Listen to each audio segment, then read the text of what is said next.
so as a social media concierge, if I was employed by South by Southwest in that circumstance, the first thing I would do is I would let the person who was running that room know, if they didn't know, that we needed to really do an intervention, if at all possible, with the interviewer, and say you need to hardball it a little bit because people are gonna, they're turning on us. Secondly, the first rule of customer service is take your negative offline. So if people were really starting to, you can't control what other people say, but if you needed to engage them about what was happening, I would not be doing it publicly. I would be taking it privately into a DM if that was what was relevant, because no one wins when you do an online fight. I don't care what people say. I mean, back in the days when I worked at Capers, I ran the sampling program, and people would come up and take a chip or a drink or whatever, and then they would walk by. There's always someone in the store that comes by 5 times, 6 times, 10 times, and the staff that I hired and trained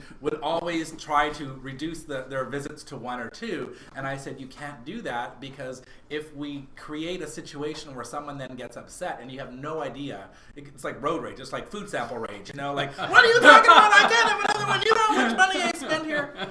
We never win. So you just let it go, because a public fight, no one comes out a winner. So that's how I would handle the social media side, just to sort of say, like, great feedback, we're totally taking, we're going to see what we can do for you. As for if I was the speaker and the audience was turning on me, I would, I guess, have to really just suck it up.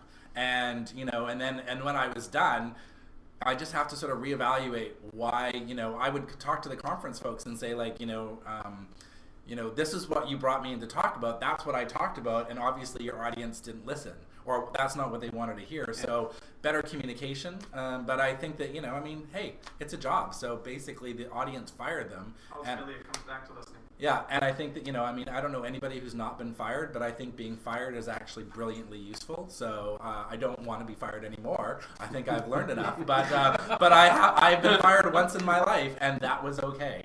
I learned more from it than I learned from anything else I succeeded at. So it's not a bad thing.